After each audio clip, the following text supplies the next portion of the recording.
안녕하세요. 이제 곧 초등학생이 되는 아들을 키우고 있는 40대 여자입니다. 아이의 입학이 곧 다가오자 어쩔 수 없이 애아빠인 전 남편이 생각나곤 하는데요. 정말 인생에서 지워버리고 싶은 인간이에요. 두 번 다신 기억하고 싶지 않지만 아들에겐 아빠가 필요한 시기잖아요. 그러다 보니 떠올리기 싫어도 떠오를 수밖에 없더군요. 하지만 다행스러운 점은 아들이 전 남편을 전혀 찾지 않는다는 점입니다. 저 역시 이혼을 결심한 순간부터 지금까지 단 한 번도 후회한 적 없어요. 그러면 어떻게 이혼하게 되었는지 본격적으로 이야기 시작해 보겠습니다. 남편과 전 소개팅으로 만난 사이였어요. 처음엔 솔직히 남편의 외모가 마음에 들었습니다. 몇 번 만나다 보니 다정한 성격도 좋더라고요. 그렇게 2년 남짓한 시간을 만나오는 동안 남편은 한결같았습니다. 항상 저를 아껴주고 사랑해 주었죠. 그런 남편의 모습을 보며 자연스럽게 결혼까지 결심하게 되었고요. 그렇게 남편과 결혼했고 결혼 3년 차 임신을 하게 되어 출산까지 무사히 했어요. 당시 회사에 다니고 있었는데 시간이 흘러 어느덧 육아휴직이 다 끝나가더라고요. 남편과 함께 고민에 빠지게 되었죠. 우선 친정과 시댁 모두 가깝게 살고 있지 않기도 했고요. 양가 부모님 모두 나이가 있으신 터라 아들을 봐줄 만한 기력이 없는 상황이었어요. 복직을 한다면 아들을 하는 수 없이 어린이집에 맡겨야 하는 상황인데 남편과 저는 잘해도 6시가 넘어야 집에 돌아올 테니 아이가 힘들 것 같더라고요. 그렇게 고민이 깊어지던 어느 날 남편이 큰 결심을 한 듯 말하더군요. 다름 아닌 퇴사를 하라고 말이죠. 여보, 내가 생각 많이 해봤는데 그냥 당신 퇴사하는 건 어때? 우리 준민이 생각하니까 도저히 마음이 안 놓여서 안 되겠어. 저 어린 걸 아침부터 저녁까지 어린이집에 어떻게 보내? 뭐? 퇴사? 내가 퇴사하면 당신이 너무 힘들어지지 않을까? 아무래도 버는 돈이 적어질 텐데 당신 부담도 커질 테고 말이야. 그래도 내가 한 집의 가장인데 그 정도 부담감은 어깨에 얹고 살아야지. 다른 건 몰라도 돈 때문에 망설이는 거면 그냥 퇴사해. 내가 더 열심히 벌면 되니까. 당신 지금은 이렇게 말해놓고 나중에 딴소리 할 건 아니지? 막 생활비로 눈치를 준다거나 나한테 쓸데없는 돈 쓴다고 핀잔 두면 안 돼? 에이, 당신은 날 그렇게도 몰라? 내가 그런 걸로 눈치나 줄 사람으로 보여? 우리 연애까지 합치면 5년 넘게 보고 살았어. 그 정도 봤으면 나 잘할 텐데. 사람 일이란 건 어떻게 될지 모르는 거니까 하는 말이야. 어쨌든 당신이 그렇게까지 말하니까 나도 진지하게 생각은 해볼게. 더 생각하지 말고 그냥 퇴사해. 애는 엄마가 봐야지 안정감도 느끼고 건강하고 밝게 자라는 거야. 일단 퇴사하고 준민이한테 집중하고 느끼자. 알겠지? 정말 돈 때문에 싫은 소리 할 일은 없을 테니까 그 부분은 걱정도 하지 마. 남편은 이렇게 호언장담을 했고 철석같이 그 약속을 믿고 퇴사했죠. 퇴사 후 집에서 애를 보기 시작했을 때 남편은 노력하는 듯 했어요. 온종일 말도 못하는 아들과 씨름하느라 고생하는 저를 안쓰러워하기도 했고 1시간이라도 더 자라며 퇴근 후에 아들을 대신 돌봐주기도 하고요. 여보, 들어가서 좀 자. 피곤해 보인다. 아니야, 당신도 피곤하잖아. 난 괜찮으니까 당신이나 좀 쉬어. 괜찮기는? 당신 지금 쓰러질 것 같아. 나는 내일 회사 가서 잠시 자면 되지만 당신은 또 하루 종일 애 봐야 하잖아. 그러니까 내 말대로 들어가서 자. 이렇게 다정한 사람이었는데 그런 시간이 그리 길게 이어지진 않더라고요. 고작 아들의 돌이 지날 무렵부터 남편이 변하기 시작했으니까요. 처음엔 가볍게 핀잔을 주기 시작하더라고요. 아니, 집에서 하는 거라곤 애 보고 살림 사는 거 다 아냐? 근데 반찬거리 이게 뭐야? 먹을 만한 게 하나도 없잖아. 남편 말만 들으면 밥상을 아주 무성의하게 차렸을 거라 생각하실 수도 있겠네요. 전혀요. 국은 물론이고 나물에 고기에 생선까지 올린 밥상이었어요. 심지어 평소 남편이 좋아하는 반찬까지 가져다 놨답니다. 무려 소금물에 절여 3일을 말린 조기 말이죠. 거기까지만 해도 기가 막히는데 이런 말까지 이어서 하더군요. 밥상이 이 모양 이 꼴인데 무슨 장은 그렇게나 보는 거야? 하여튼 돈 한 푼 못 벌면서 돈 무서운지 모른다니까. 카드 한도 넉넉하다고 마음 놓고 쓰나 본데 내가 오늘 한도 낮췄어. 그런 줄 알고 형편에 맞춰서 써. 사람이 어떻게 저렇게까지 변할 수 있나 하는 생각이 들더라고요. 언제는 돈 때문에 싫은 소리 하는 일은 절대로 없을 거라고 하더니 1년 만에 완전히 변한 모습이 참 놀랍기까지 하더군요. 심지어 그날의 몇 달 전만 해도 이런 말을 했던 사람입니다. 여보, 아기 돌보랴, 내 먹거리 챙기랴 여러모로 힘들지? 그래서 하는 말인데 내 아침이나 저녁은 안 차려줘도 돼. 밖에서 대충 먹으면 되니까 그럴 시간에 한숨이라도 더 자. 그리고 당신 요즘 끼니도 제대로 못 챙기는 것 같은데 좀 챙겨 먹어. 차릴 시간이 없으면 시켜서라도 먹어야 해. 알겠지? 다른 건 몰라도 잘 먹고 잘 자야 당신 몸이 안 상하니까. 이랬던 사람이 변하니 낯설기도 섭섭하기도 한 복합적인 감정이 들더라고요. 물론 화가 나기도 했고요.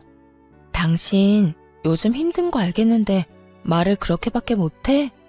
난 당신 부인이지 당신이 화풀이하려고 막말해도 되는 감정 쓰레기통이 아니라고. 그리고 내가 쓰면 얼마나 쓴다고 그런 말을 하는 거야?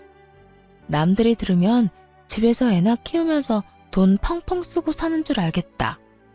힘들면 그냥 힘들다고 해. 괜한 트집 잡으면서 사람 기분 나쁘게 하지 말고.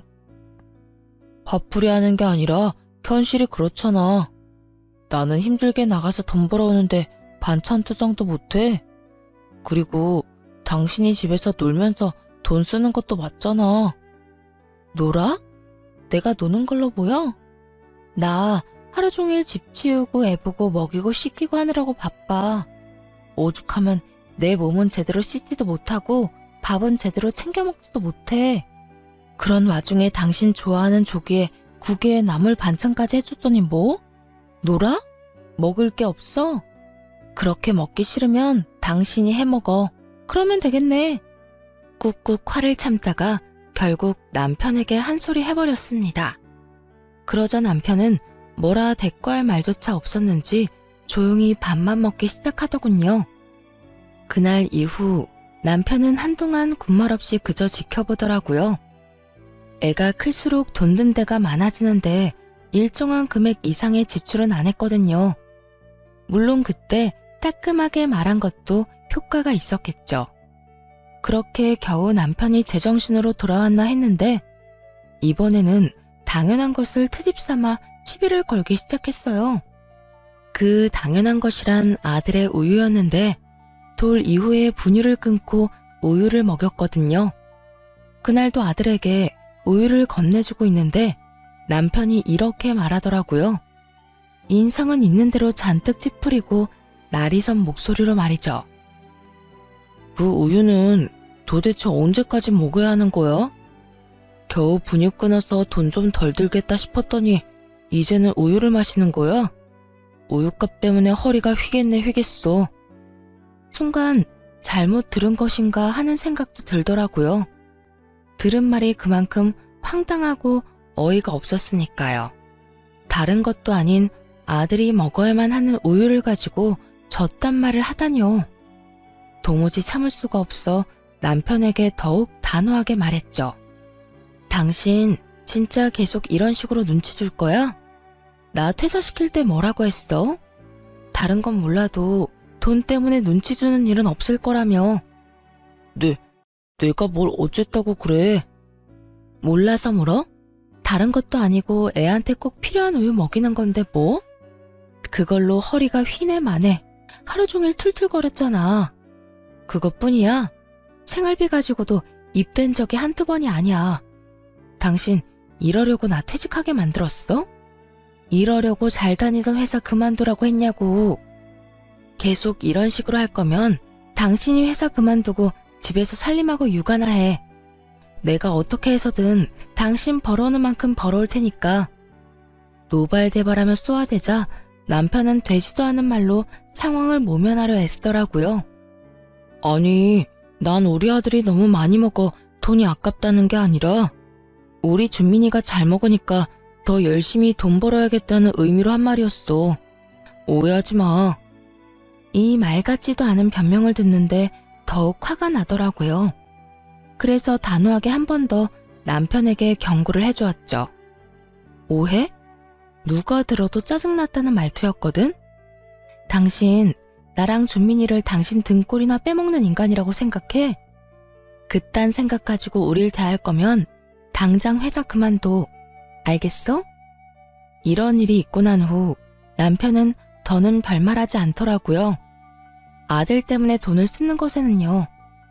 그 다음 어떤 일이 벌어졌는지 예상이 가시나요? 이번엔 제가 쓰는 돈에 더욱 치사하게 굴기 시작했답니다.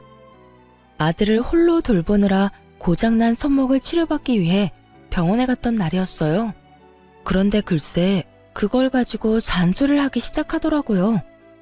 당신 오늘 병원 갔었어? 왜? 어디 아파? 아, 손목 아파서. 애가 아직 제대로 못 걸으니까 안을 일이 많잖아. 무겁기도 하고 말이야. 그래서 그런지 손목이 너무 안 좋아졌더라고. 오늘 병원에 가서 치료도 받고 약도 좀 받아왔어. 뭐? 그까진 일로 병원에 간 거야? 손목이 아프면 집에서 뜨거운 수건으로 찜질이나 하면 될 것이지. 그리고 애가 계속 운다고 안아주니까 그렇게 아픈 거 아니야. 적당히 좀 해. 애 좀 운다고 어떻게 되는 것도 아닌데 뭘 그렇게 극성을 떨어서 괜한 돈을 써? 그 순간 참아왔던 서러움이 폭발하는 기분이 들더라고요. 몸이 아픈데 저딴 식으로 치사하게 나오니 눈물이 다 날 지경이었어요. 다른 것도 아니고 애를 보느라 병이 생긴 것인데 말이에요. 당신은 내가 아프다는데 걱정은 되지도 않아? 당신 자식 안아주다가 병이 생겼다는데 걱정은커녕 돈 이야기만 하고 싶냐고. 고작 10,000원도 안 썼어. 치료하고 약 타온 돈 합쳐봐야 8,900원이라고. 이것도 마음대로 못 쓰게 하려고 나 회사 그만두러 간 거야? 이렇게 내가 쓰는 돈 아까워할 거면서 그때 회사는 왜 그만두게 했어? 왜? 여보, 그런 뜻이 아니야. 아깝다는 게 아니었다고. 남편은 또다시 되지도 않는 변명을 해대려고 했어요. 하지만 더는 그 신뢰감이라곤 하나도 없는 말을 듣고 싶지도 않더라고요. 그래서 남편의 말을 막아버렸죠. 됐어. 당신 하려는 말이야 뻔하고 그 말 믿기지도 않아. 매번 미안하다 그런 뜻이 아니었다고 말하면서 하는 행동은 똑같잖아. 다 됐고 이까지 카드 가지고 가. 그리고 지금부턴 생활비 입금해. 그 돈을 내가 어떻게 쓰든 간섭하지 말란 말이야. 알겠으니까 화 좀 그만 내. 애 놀라겠다. 그쯤 되니 누구조차고 퇴직했나 헷갈릴 지경이었어요. 남편 때문에 아들에게 뭐 하나 해주는 것도 눈치가 보일 지경이었고 무엇보다 그런 신세가 행복하기는커녕 한탄스럽게까지 했으니까요. 남편은 그날 바로 생활비를 입금해 주었습니다. 넉넉한 돈은 아니었지만 퇴직 이후 처음으로 경제적인 자유가 느껴지더라고요. 하지만 이대로 만족하면 안 된다는 생각이 들었어요. 또 어떤 이유를 대며 남편의 잔소리가 시작될지 모르잖아요. 더는 돈 때문에 이렇게 마음고생하고 싶지도 않았고요. 그래서 아직 쓰지 않았던 퇴직금으로 뭐라도 해보기로 했습니다. 알아보니 무인 아동복 매장이 괜찮은 것 같더라고요. 초기 자본도 가진 돈으로 충분히 될 수 있었고 아들과 함께 일할 수도 있었어요. 그래서 바로 아동복 매장을 열었습니다. 혹시 몰라 남편에게는 비밀로 하고 일을 시작하게 되었어요. 그렇게 시간은 흘러 아이는 어린이집에 가도 무리가 없을 만큼 자랐습니다.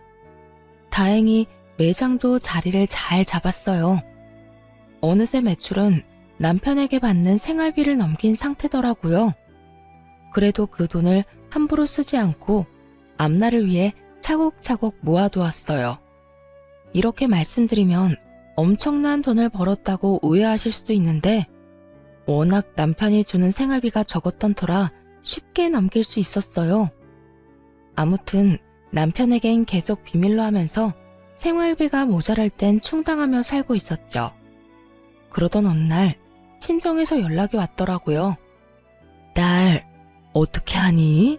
너희 아빠 또 수술해야 할 것 같아. 정말? 어떻게 하긴 어떻게 해. 수술하면 되지. 왜? 수술비 때문에 그래? 그렇지 뭐. 수술비가 한두 푼도 아니고 이미 너희 아빠 뒷바라지 하느라 돈도 없어. 이 일을 어쩌면 좋니? 엄마, 돈 걱정하지 말고 아빠 수술 날짜나 잡아. 내가 해결해 줄 테니까. 슬프게도 친정아빠가 수술을 받아야 할 일이 생겨났습니다. 아빠가 이미 오래 지병을 앓으셔서 친정엔 돈이 많이 남지 않은 상황이었어요. 딸된 도리로 그간 모아뒀던 돈으로 친정에 도움이 되어야겠다는 생각을 했죠. 그렇게 수술 날만 기다리고 있는데 남편 놈이 먼저 아빠 이야기를 꺼내더라고요. 이때껏 친정 이야기는 꺼내지도 않던 인간이 어떻게 한 것인지 모르겠지만요. 갑자기 대화를 하자길래 무슨 이야기인가 싶어 들어보니 정말 가관이더군요. 이야기 들었는데 혹시나 해서 하는 말인데 우리 돈 없어. 아니, 난 장인어른 수술비 줄 돈 없어. 그러니까 혹시라도 당신 나한텐 돈 이야긴 꺼내지도 마. 뭐? 지금 뭐라고 했어? 장인어른 수술비 못 준다고. 당신도 알다시피 나 혼자 버는데 수술비처럼 큰 돈이 어디 있어. 혹시나 당신이 수술비 이야기 꺼낼까봐 내가 먼저 말하는 거야. 어차피 남편에게 그 돈을 받을 수 있을 거란 생각은 하지도 않았어요. 그런데 막상 남편이 저딴 식으로 기분 나쁘게 말하니 오기가 생기더라고요. 이때껏 내가 이 집에서 해준 일이 얼만데 하는 생각이 들기도 했고요. 내가 이때까지 이 집에서 살림하고 애 돌본 시간을 시급으로 치잖아? 그럼 우리 아빠 수술은 시켜주고도 남아. 그런데도 수술비에 보탤 돈이 없다고? 좋아. 많이 양보해서 수술비의 절반만 받을 테니까 그건 내놔. 알겠어? 그러자 남편은 노발대발하며 화를 내기 시작하더라고요. 돈은 죽어도 못 주겠다면서 말이죠. 그걸 왜 나보고 달래? 내가 그런 돈이 어디 있다고? 나 혼자 벌어서 생활비 주고 내 용돈 조금 하고 남는 돈이 어디 있었겠어? 집에서 살림하는 건 당신이 사는 곳이기 때문이고 애 봐주는 건 당신 자식이기도 하니까 당연히 다 해야 하는 의무잖아. 그거 했다고 나한테 돈을 달라고 하면 안 되지. 그리고 사실상 장인어른이 내 아버지도 아닌데 내가 그 돈을 왜 줘? 아, 그래? 그런데 왜 그 당연한 의무는 나만 가져야 해? 당신도 사람을 부려먹었으면 의무적으로 돈을 내놔야지. 난 어떻게 해서든 당신 주머니에서 병원비 절반은 꺼내갈 테니 그런 줄 알아. 그날 이후 남편은 그까짓 돈이라고 하며 저를 무시하기 시작했어요. 웃기는 건 뭔지 아세요? 무시하는 말과는 달리 돈은 끝까지 안 줬다는 거예요. 수술 날짜가 다가오면 다가올수록 남편 놈은 예민해지더군요. 그 꼴도 보기 싫어 욕이 나오려는데 남편은 귀엽고 험한 말이 나오게 했습니다. 바로 시댁과 관련된 일 때문이었어요. 시모는 연락을 자주 하는 편이 아니었는데 그날은 어쩐 일로 연락을 했더라고요. 남편이 전화를 잘 안 받는다면서요. 어머님, 무슨 일이세요? 그게 우리 아들이 연락이 안 돼서 말이야. 다른 게 아니라 이번에 사준 명품 구두 말이다. 아무래도 한 사이즈 큰 걸로 바꿔야 할 것 같아. 아들이 같이 가주거나 영수증이 있어야 할 것 같은데 연락이 돼야 말이지. 네가 언제 시간 되는지 좀 물어보고 나한테 연락 좀 해주려무나. 기가 막히더라고요. 명품 구두라고 하면 한두 푼 하는 것도 아닐 텐데 그럴 돈은 있으면서 당장 생사가 오가는 수술비는 안 주겠다고 했으니 말이에요. 그날 저녁 여전히 예민한 남편에게 따져 물었어요. 당신 진짜 해도 너무한 거 아니야? 갑자기 왜 이래? 말을 알아들을 수 있게 해야 할 거 아니야. 나 오늘 어머님하고 통화했거든? 당신이 명품 구두 사드렸다며. 사이즈가 작아서 바꿔야 하니 영수증을 주든 직접 오든 하라고 하시더라. 우리 아빠 수술비는 없어도 어머님 명품 구두 사줄 돈은 있나 보네? 그거랑 같아? 다르지. 아주 많이 다르지. 어머님 명품 구두는 사치품이고 우리 아빠 수술비는 생명이 연관된 건데 다르지. 그게 아니라 우리 엄마니까 내 돈으로 뭘 사주든 무슨 상관이냐고. 당신이 이렇게 화낼 필요가 없단 이야기를 하는 거야. 내가 번 돈 내가 쓰겠다는데 당신 무슨 권리로 이렇게 화를 내? 권리? 지금 권리라고 했니? 당신이 벌어서 쌓은 돈에는 내 몫도 있어. 집안일에 신경 하나 안 쓰고 회사 생활을 평탄히 할 수 있는 이유가 뭐 같아?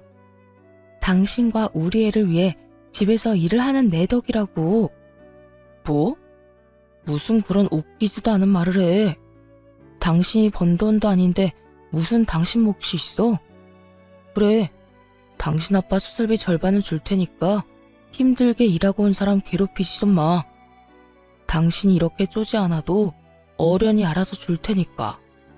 언제 내가 안 준다고 그랬어? 준다고 그랬잖아.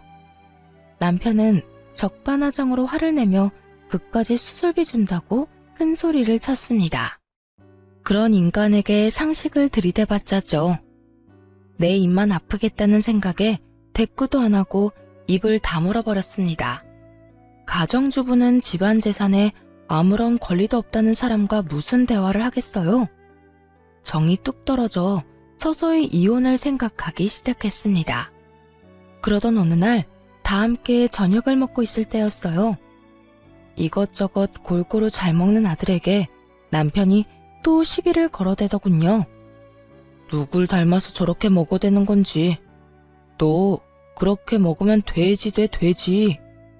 당신 지금 애한테 무슨 말을 하는 거야? 잘 먹으면 보기 좋은 거지. 왜 그딴 말을 해? 너무 놀라 황급히 아들의 귀를 막으며 남편에게 조용히 하라고 했습니다. 남편은 그런 저를 한번 흘겨보더니 다시 그 입을 뗐어요. 내가 틀린 말 했어? 살찌면 계속 옷을 새로 사야 하는데 그 돈은 누가 벌어와? 하여튼 엄마나 아들이나 어떻게 해서든 내 돈 뜯어내려고 안달이 났지. 내가 무슨 돈 벌어오는 기계도 아니고 돈 하면 그냥 돈이 나오는 줄 아나? 이 녀석아, 적당히 좀 먹어. 그 순간 아들이 보고 있지 않았다면 그 밥상을 다 엎어버렸을 거예요. 그만큼 너무나 화가 났어요. 해도 정말 너무하다는 생각밖에 들지 않더라고요. 다른 집 부모들은 아무리 가난해도 자식 입에 들어가는 건 아깝지 않다고 하던데 어떻게 아빠라는 인간이 애한테 적당히 먹으라고 화를 낼 수가 있는 것인지 이해하려고 해봐도 도무지 받아들일 수가 없더라고요. 그대로 아들을 아랫집 할머니께 맡기고 올라와 남편과 제대로 싸우기 시작했어요. 당신 진짜 미쳤어? 어떻게 애한테 그런 말을 해? 당신이 그러고도 아빠야? 내가 뭐 틀린 말 했어? 다 돈이잖아, 돈. 아무리 그래도 그렇지. 애가 잘 먹는 거 가지고 화내는 게 정상이라고 생각해? 당신 머릿속엔 오로지 돈뿐이니? 네 아들이 상처받을 건 안중에도 없어? 나한테 돈 달라며. 아껴야 당신이 원하는 대로 당신 아빠 수술비라도 좀 드릴 거 아니야. 남편은 비아냥대며 아빠 수술비를 언급했습니다. 역시나 수술비가 남편 놈의 심기를 건드렸던 거였어요. 그 말을 듣는데 정말 그 돈만큼은 꼭 받아야겠다는 생각이 들었어요. 아, 그래? 그러면 지금 당장 줘. 이때껏 우리한테 많이 아꼈으니 그 돈 당장 줄 수 있을 거 아니야. 당신은 나 보면 돈밖에 생각이 안 나냐? 나한테 맡겨놓은 돈이 있는 것도 아니면서 왜 자꾸 돈을 달래? 당신이 그따위로 구니까 돈 타령을 하지. 방금 한 말 기억 안 나? 아껴야 우리 아빠 수술비라도 줄 거 아니냐며. 돈 이야기 먼저 꺼낸 건 당신이야. 그렇게 한참을 돈 이야기를 하며 싸웠어요. 그러다 어느 순간 남편이 갑자기 저를 멍하니 보더니 이혼하자고 하더군요. 우리 이혼하자. 뭐? 지금 이혼하자고 했니? 지금 이혼하자고 할 사람이 누군데 이 인간이 감히? 이 상황이 믿기지 않아 다시금 남편에게 되물었어요. 그러자 남편은 고개까지 끄덕이며 이혼하자고 말하더군요. 이혼해. 아무리 생각해도 내가 당신 아빠 수술비를 왜 줘야 하는지 모르겠어. 정확히는 내가 왜 당신 친정일까지 다 책임져야 하는 건지 모르겠다고. 이번 한 번만 도와주면 끝날 문제도 아니잖아. 앞으로 이런 일이 일어날 때마다 나한테 돈 타령할 거 아니야? 내가 왜 힘들게 번 돈으로 남 뒷바라지나 해야 해? 난 그렇게 살기 싫어. 배우자의 부모까지 부양해야 하는 의무가 없다는 거 저도 잘 압니다. 하지만 이건 아니다 싶었어요. 수술비 전액을 요구한 것도 아니고 절반만 달라고 했을 뿐인데 저러다뇨. 또 남편이 본인 부모님한테는 얼마나 끔찍해 하는지 아세요? 철마다 여행 보내드려. 조금만 앓는 소리가 나오면 몸에 좋다는 보약 지어드려. 몸보신하라고 용돈 봉투까지 두둑하게 드린다니까요. 게다가 최근에는 명품 구두까지 사드린 걸 알고 있었기에 더욱 화가 났죠. 아내 덕에 마음 편히 회사 생활하며 번 돈으로 온갖 효자짓은 다 한 주제에 이제와 처가댁에 들여야 하는 돈이 아까우니 저를 버리더군요. 누구는 애 보고 살림하느라 집에서 하루하루 늙어갔는데 말이에요. 그러니까 당신 부모님 여행 보내주고 용돈 준 거는 당연한 거고 우리 부모님껜 수술비 절반 드리는 것도 아까워서 이혼하겠다. 이 말이네. 그래, 하자 이혼. 나도 당신 같은 인간이랑 더는 살고 싶지도 않아. 그런데 당신 그건 알지? 나랑 이혼하면 당신 재산 분할해줘야 하는 거. 각오나 단단히 하고 있어. 아무리 좋은 변호사를 선임해도 나한테 재산 분할은 무조건 해줘야 할 테니까. 그러자 화들짝 놀란 남편이 화를 내더라고요. 재산 분할 문제는 전혀 생각지도 못한 듯 했어요. 이혼을 하자는 놈이 그런 건 예상도 못했다니 참 한심스럽기 짝이 없더군요. 뭐? 재산 분할? 당신이 내 재산 불리는데 뭘 했다고 나눠줘. 당신이야말로 이상한 꿈 같은 건 꾸지도 마. 가지고 갈 게 있긴 하겠네. 이 집 살 때 당신이 절반 냈었으니까 집 팔아서 절반 줄게. 그거나 받고 떨어져. 앞으로 어떻게 될진 지켜보면 알겠네. 네 말이 맞을지 내 말이 맞을지 말이야. 어쨌든 당장 이 집에서 나가줄래?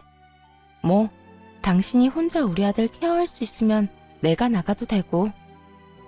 남편은 그대로 대꾸도 없이 집을 나가버렸습니다. 아쉬울 것 하나 없이 바로 변호사를 선임해 이혼을 준비했어요. 그동안 아빠는 수술을 무사히 마치셨고 천만다행으로 잘 회복하셨어요. 수술비는 당연히 제가 혼자 마련해드렸죠. 그렇게 한결 편안한 마음으로 이혼 준비에 박차를 가하던 어느 날이었습니다. 언젠가부턴가 신경 쓰이는 일이 생겨나더군요. 그건 바로 며칠 동안 똑같은 자동차가 뒤를 쫓고 있다는 것이었어요. 처음엔 그저 착각이겠거니 했는데 신경을 쓰고 살펴보니 타깃이 저더라고요. 덜컥 겁이 나 곧바로 경찰에 신고했죠.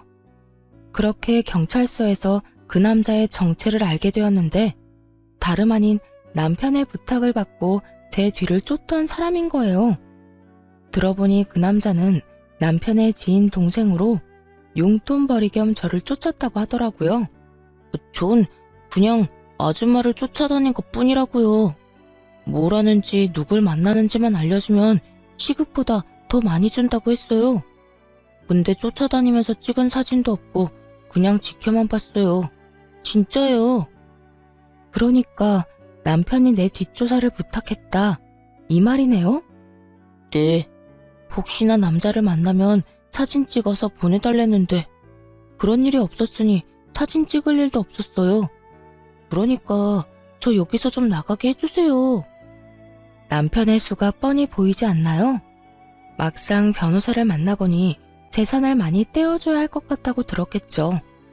그래서 사람을 시켜 제 흠이라도 잡아볼까 하며 얕고 치사한 수를 쓴 거예요.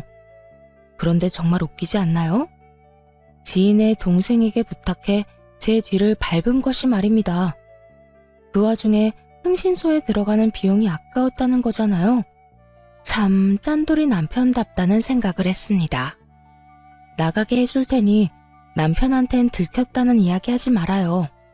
그냥 하던 대로 나 쫓는 척하면서 용돈 받아 쓰세요. 알겠어요? 네, 알겠어요. 무슨 뜻인지 알아들었으니까 여기서 나가게만 해주세요. 이때까지 알아낸 것도 절대 말하지 않을게요. 별로 쓸모있는 게 없긴 하지만요.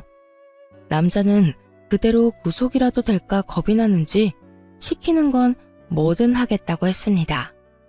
그 후 남편이 한 그대로 흥신소에 의뢰해 남편의 뒷조사를 시작했어요.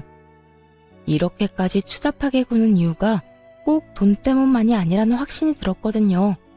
재산 분할은 둘째치고 양육권 때문에라도 확실하게 남편을 조사할 필요가 있었죠. 그렇게 얼마 후 조사한 내용을 받았을 때 웃음이 다 나더라고요. 사모님, 알아보니 남편분 유흥업소를 다니고 있더라고요. 물론 불법 업소이고요. 다니기 시작한 건 3년도 넘었고요. 주로 회사 동료들이랑 다니더라고요. 게다가 거기에서 만난 여자랑 살림까지 차렸던데요. 뭐 집이 좋은 건 아니고 작은 원룸 하나 얻어줬더라고요. 여자한테 생활비나 용돈 주면서 지내고 있고요. 그리고 그때 말씀하신 사모님 뒤 밟았던 청년이 있잖아요. 그 청년은 그 여자 동생으로 확인됐고요. 그 여자가 걸친 게 전부 명품이던데 그거 역시 전부 남편분이 사준 거예요. 남편은 돈 타령을 하기 시작했을 때부터 회사 동료들과 유흥업소를 다녔던 거예요. 상간녀에게 생활비뿐만 아니라 명품 옷에 가방까지 사주면서요. 장인어른 수술비가 아까워 이혼까지 결심한 사람이 말이죠. 뭐 이제는 화도 나지 않았어요. 늘 돈이 없다는 말을 달고 살더니 저랬으니 돈이 없었겠구나 싶을 뿐이었죠. 일단 이혼은 진행되었습니다. 그동안 어린 아들에게 폭언을 해온 것, 쥐꼬리만한 생활비만 주면서 온갖 생색을 다 내며 무시로 일관했던 것, 그러면서도 밖에선 외도를 저지르고 있었던 것이 다 인정되었죠. 다행히 양육권은 물론이고 재산 분할까지 유리한 쪽으로 판결받게 되었어요. 물론 상간녀 소송도 해서 상간녀에게 위자료도 받았고요. 그런 와중에 전 남편 놈이 뭐라고 했는 줄 아세요?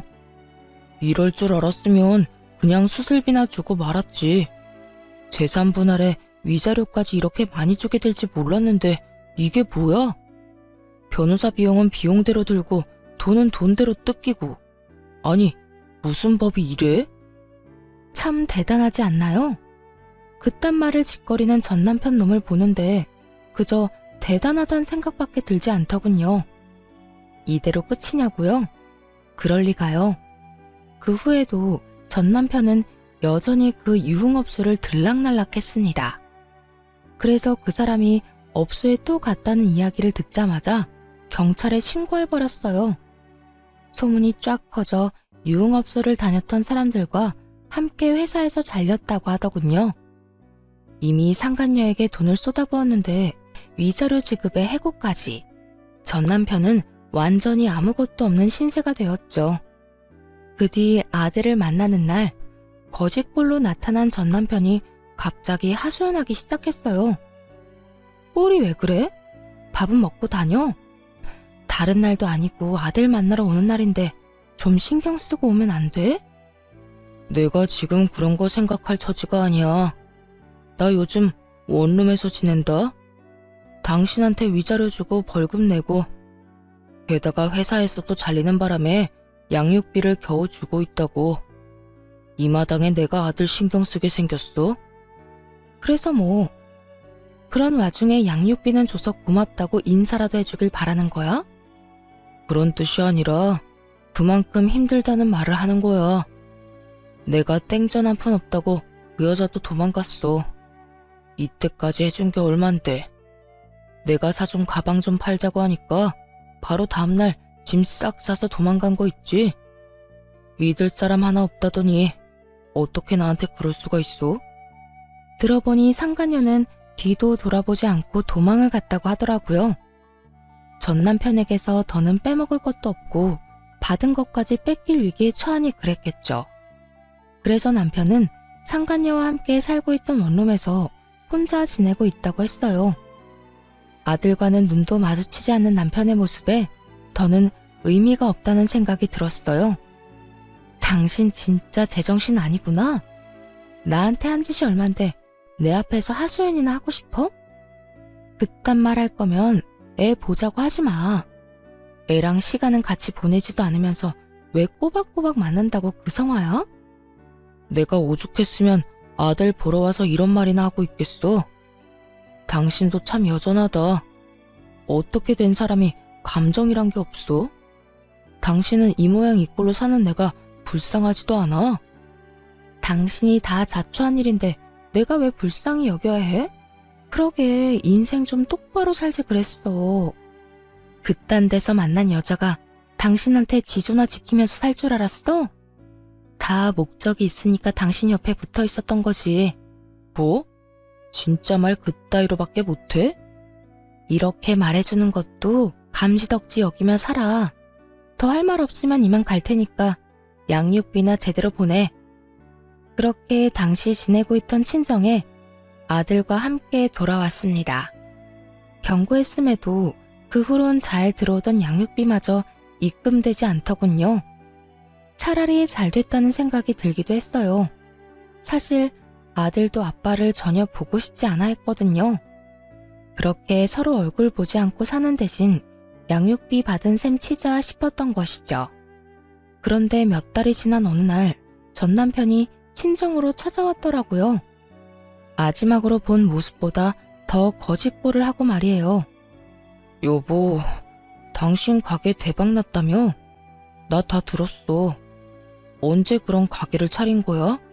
당신 정말 대단하다.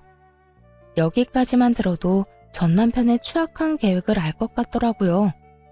제가 사업을 해서 대박났다는 소식을 듣고 빌부터 볼까 하며 찾아온 곳이었어요. 도대체 어디서 어떻게 저런 소식을 전해 들었는지 알지는 못하겠지만요. 그 이야기는 또 어떻게 들은 거야? 그래, 나 대박났어. 그런데 그게 왜? 당신이랑 아무 상관도 없는 일이잖아. 에이, 무슨 말을 그렇게 섭섭하게 해. 우리가 이혼은 했어도 우리 사이에 아들이 있는데 완전히 남남이 될 수는 없잖아. 아들? 아들 생각하는 사람이 아들 먹는 거 입는 걸 그렇게 아까워했어? 유흥업소나 들락날락하면서? 당신 지금 이러는 거 가증스러워. 왜 갑자기 아들 사랑하는 아빠 코스프레야? 같이 살 때는 아들 한번 제대로 안아준 적도 없었으면서. 잘못을 오목조목 짚어주자 전 남편은 할 말이 없었는지 조용히 듣기만 하더군요. 그러다 갑자기 무릎을 꿇고 빌기 시작했어요. 여보, 이때까지 내가 당신이랑 우리 아들한테 잘못하고 살았던 거 알아. 그땐 딴 곳에 정신이 팔려서 무슨 짓을 하고 있는지도 모르고 살았었어. 내가 정말 미쳤었나 봐. 그딴 짓이나 하고 돌아다니다니. 당신 같은 여자랑 금쪽 같은 내 새끼한테 상처 주는지도 모르고 말이야. 그러다 울겠다 울겠어. 꼴 같자는 반성 그만하고 준비한 말이나 꺼내놔. 그 되지도 않는 반성하는 연기 더는 보고 싶지도 않아. 연기라니. 난 진심이라고. 그리고 딱히 준비한 말은 아닌데 나 진짜 반성 많이 하고 깊게 후회했어. 그래서 하는 말인데 우리 다시 같이 살면 안 될까? 아니나 다를까 전 남편은 눈치를 살피며 재결합하자고 하더라고요. 그것도 아들을 내세워서 말이죠. 우리 아들을 아빠 없는 애로 키울 거야? 지금은 괜찮을지 몰라도 점점 자라면서 내가 필요한 상황이 많아질 텐데 더군다나 딸도 아니고 아들이잖아. 아들은 크면 클수록 아빠 손이 필요하다는 거 알지? 그러니까 우리 아들 생각해서라도 나 좀 받아줘. 내가 앞으로 잘할게. 너 진짜 미쳤지? 감히 내 아들을 핑계로 재결합을 운운해? 진짜 끝까지 최악이구나. 네가 한 짓이 있는데 어떻게 이제 와서 그딴 말을 해? 그러니까 내가 이렇게 빌잖아. 정말 반성 많이 했다니까. 지나간 과거는 과거로 묻어두고 우리 아들 앞날만 생각하자. 응? 웃기고 있네. 네가 지금 내 돈 보고 이러는 거 모르는 줄 알아? 왜? 가게 대박 났다고 하니 내가 돈방석이라도 안 준 줄 아니? 왜? 아니야? 알아보니까 당신 가게 엄청나게 잘 된다고 하던데. 다 빚이야 빚. 가게 차리는데 한두 푼 드는 줄 알아? 내가 저 빚 갚는다고 등불이 휘는데 이 와중에 당신까지 책임져 주길 바래? 시험 삼아 거짓말로 가진 거라곤 빚밖에 없다는 말을 해봤습니다. 그러자 전 남편은 그제야 가면을 벗고 욕을 하며 몸을 일으키더라고요. 그것이 전 남편의 본 모습이었던 것이었죠. 어이씨, 그런 거였으면 진작 말했어야 할 거 아니야. 괜히 시간 낭비만 했네. 하긴 당신 같은 여자가 돈방석에 앉았으면 너도 나도 다 가게 차렸겠지. 게다가 위아래로 훑어보며 비아냥대기까지 했어요. 곧 자신에게 닥칠 앞날을 알지도 못한 채 말이에요. 그래, 이게 당신 본 모습이지. 반성은 개뿔. 그것도 다 연기지? 그래, 내가 반성할 게 뭐 있어? 아니, 당신이 오죽 형편없었으면 내가 나가서 돈 주고 그런 짓을 했겠어? 당신이랑 그때까지 살아준 것만 해도 고맙게 생각하라고. 내가 당신 같은 여자랑 같이 산다고 얼마나 괴로웠는지 알기나 해? 나만 보면 돈 타령해. 애는 울기나 하지. 어느 하나 마음에 드는 게 없었다고. 복비 풀린 망아지처럼 폭언을 뱉는 전 남편에게 참지 못하고 손을 올려버렸어요. 그러자 전 남편은 붉어진 뺨을 어루만지며 발악을 하더라고요. 네가 뭔데 날 때려? 가진 건 쥐뿔도 없는 주제에 네가 뭔데 날 때리냐고. 가진 게 있으면 때려도 되는 거야? 사실은 나 빚 하나도 없어. 또 돈방석에 앉은 것도 맞아. 뭐? 그러면 다 거짓말이란 거야? 차라리 꿈이라면 좋겠다고 생각하는 표정이었어요. 그랬겠죠. 어떻게든 빌붙어 보려고 찾아왔는데 어리석게 거짓말에 속아 다 망쳤으니까요. 심지어 그딴 폭언까지 해댔으니 재결합의 꿈은 이미 저 멀리 사라진 후였죠. 절망 가득한 표정의 전 남편을 보며 더 절망스러운 이야기를 해줬습니다. 당신이 어떻게 반응할지 궁금했거든. 진심으로 반성한 건 맞는지 알아보고 싶기도 했고. 그런데 역시나 어떻게 사람이 한순간에 이렇게 변하냐? 아참, 나 그리고 곧 당신 덕분에 더 큰 돈방석에 앉을 예정이다? 뭐? 그게 무슨 말이야? 당신이 이때까지 안 준 양육비 있지? 나 그거 더럽고 치사해서 안 받으려고 했거든? 그런데 당신 하는 꼴 보니 안 되겠다.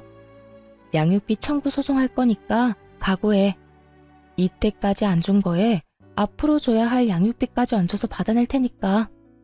그러자 전 남편은 또다시 무릎을 꿇고 빌기 시작했습니다. 꼴 보기도 싫어서 질질 끌어다 집에서 내쫓아버렸어요. 이딴 짓만 하지 않았더라면, 아니 그 더러운 입에 아들을 들먹이지만 않았더라도 더럽고 치사해서 밀린 양육비는 받지 않으려고 했는데 안 되겠더라고요. 전 남편 놈이 저렇게 나오니 하나도 남김없이 다 받아내야 하겠더군요. 그렇게 큰 코 다쳐봐야 2번 다신 저딴 짓거리를 못할 테니까요. 그 후 지체할 것 없이 양육비 청구 소송을 진행했습니다. 그간 받지 못한 양육비와 함께 일시금 지급까지 받아낼 수 있었고요. 다시 전 남편이 찾아오는 일은 없었지만 간간히 소식은 들려오더라고요. 들어보니 양육비를 주기 위해 전 시댁에 손을 벌렸다가 면이 끊겼다고 하더군요. 그 뒤론 아무 소식도 들을 수 없었어요. 하루하루는 참 길고 고단했는데 돌아보니 세월 참 빠르게도 흘러갔더라고요. 그동안 울기도 많이 울었지만 그래도 참 행복했던 것 같습니다. 저의 가게에서는 이제 아동복뿐만 아니라 성인복도 함께 판매하고 있어요. 또 온라인 사업도 한번 해보려고 구상하고 있는 중이에요. 그리고 눈에 넣어도 아프지 않은 아들은 개구장이 8살이 되었어요. 엄마 사랑해 라는 입에 말을 달고 살 정도로 사랑꾼이 되었는데요. 사랑 고백을 하는 아들을 볼 때마다 그간의 고생이 눈 녹듯 사라지는 기분입니다. 아들은 아빠 이야기를 전혀 꺼내지 않는데 오히려 그래서 더 안쓰럽더라고요. 목욕탕에 간다거나 수영장에 갈 때 이것저것 아빠의 손길과 도움이 필요할 텐데 씩씩하게 혼자 해내는 모습이 대견스럽기도 하고요. 그래서 어느 날은 아들에게 물어봤습니다. 아빠가 보고 싶진 않냐고요. 그랬더니 아들이 이렇게 대답하더라고요. 엄마, 나한텐 엄마가 아빠이기도 해. 그런데 왜 아빠가 보고 싶겠어? 나 기억이 흐릿하지만 아빠가 엄마랑 나한테 말이랑 행동 함부로 했던 거 기억나. 이혼하고 만나러 왔을 때도 나보고 웃어준 적 없었잖아. 그런 사람이 아빠라면 차라리 안 보고 살고 싶다고 생각했어. 실제로 안 보니까 더 좋았고. 그러니까 엄마, 내 걱정은 하지 마. 난 이제 엄마가 행복했으면 좋겠어.